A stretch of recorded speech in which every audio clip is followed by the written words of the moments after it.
This edition of the GoToAK video blog takes me back to one of my favorite places in the area. The Whittier Tunnel! The Whittier Tunnel is 2.6 miles of really cool. Going through the tunnel makes you feel like you stepped into a Lord of the Rings movie. One ring shall unite them. And you're in a whole nother world when you reach the other side. Then it's just a short ride down the road to one of Alaska's best kept secrets, Whittier. But this blog isn't about Whittier. The Alaska Marine Highway is incredible. It reaches all the way from Bellingham, Washington to the Aleutian Chain.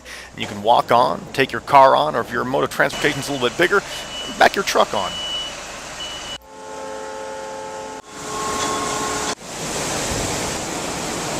Then it's anchors up, we're underway, and it's time to look back and say goodbye to our friends in Whittier. The Chenega is one of the newer catamarans, and it is well stocked with everything from computer stations to places where your kids can be entertained. And it's artistic, yet functional. So pull yourself up a table and sack out, or do a little bit of whale watching. You can hang outside in the covered solarium, or just go inside and take a nap. It's just a 3-hour ferry ride from Whittier to our destination, Cordova, and the Copper River Salmon Festival. Cordova is a maritime community of about 1,500 to 3,000 people, depending on what time of year it is. I'm staying just up from the marina at the Seaview Condo. This place is great for people who want to save a little money, not have to go out to dinner every night. And the nights off the marina are beautiful. But it's in the morning where this blog really starts. I'm getting up to run the Coho 10K run and then go see some glaciers. Everything seems fine. Oh, but there is one problem. I'd twisted my ankle about 10 days before, so not only was I suffering a little bit, but I hadn't run in a while. Dodging the green apple quick step, decided to have a good runner's breakfast of fresh fruit and gut-filling oatmeal. Let's see, have I got batteries in this thing? Yeah, there you are.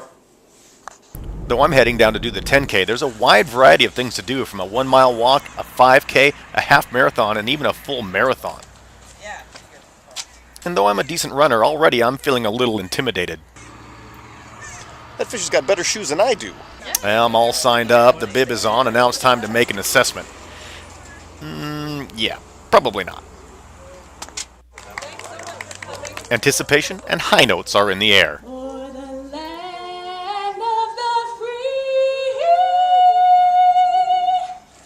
And then it's time to put the ankle to the test. If I don't make it, tell Shirley I love her. The nice thing about this 10K is its lack of pretense. They drove us about 6.2 miles out of town, and we ran back. Nobody wants to be up in the front. Oh, what the... You guys are... We don't want to get DQ'd for stepping over the line. There's got to be somebody up here that wants to really win. On your mark, get set, go! Woo! With 6 miles left to go, I'm not too tired to appreciate the scenery or appreciate the people that are there along the way to cheer me on. Mile 5, no pain, no pain.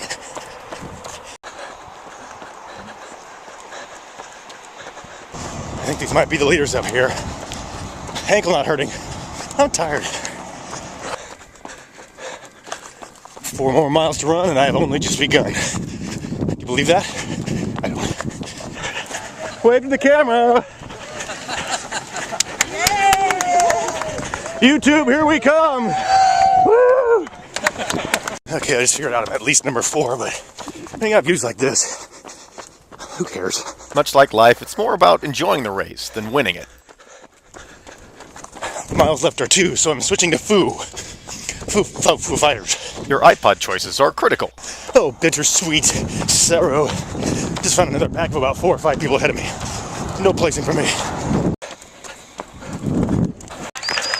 Though the race is great, there's nothing quite like the finish line. Okay, tired.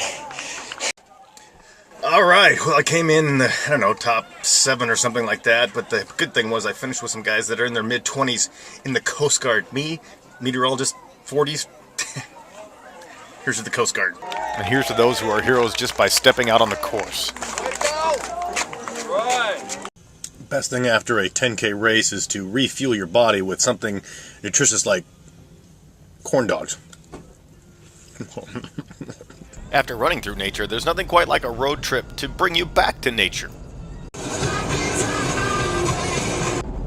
The vegetation along the Copper River Highway looks like Kauai, only about 40 degrees cooler, and they don't have a river delta quite like this in Hawaii. Ladies and gentlemen, welcome to the world-famous Copper River Delta. If you're a salmon lover, the Copper River is a famous name. If you're a glacier lover, where we're about to go should be a famous name. And speaking of famous names, here's Frank Burkowski's famous $1 Million Bridge. This bridge is worth $1 million. Well, it's called the $1 Million Bridge. The Child's Glacier is about an hour's drive out of town, and it is not child's play, let me tell you. It is huge. And that blue color you're seeing? Well, in glacial ice, the red spectrum is more easily absorbed from white light than the blue, so that leaves us with this cool blue tint. This has got to be the most actively calving glacier I have ever personally seen. Seeing a little bit of fall away, no big deal, but pretty soon they start getting bigger and bigger. Big enough, they start generating their own little tsunamis. And if you're patient,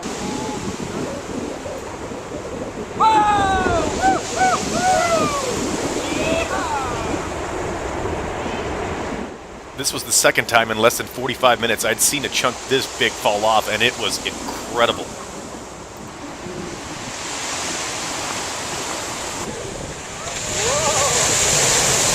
Keep in mind as you're seeing this, this is a river, not the ocean.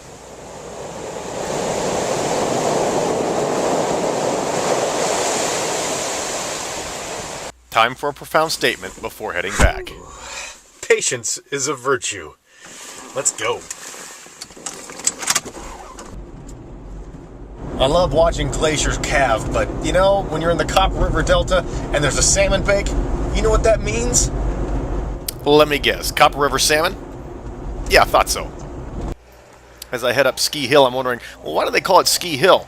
Well, it's probably because there's a ski hill there. Locals say it's really nice with terrain for all levels.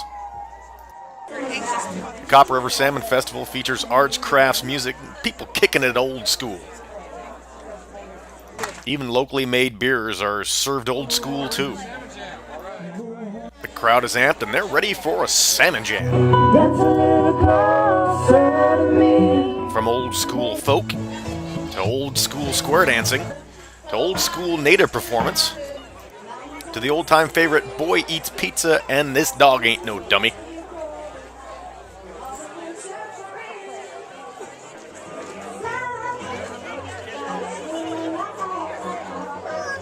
Everyone had a great time from early in the evening till later on at night. The Copper River salmon was celebrated in all its yumminess. And local Alaskan band Sweat and Honey put a capper on the evening with a high-energy performance that had people rocking until the wee hours. So for the sound of music to the sound of calving glaciers, Prince William Sound will never let you down.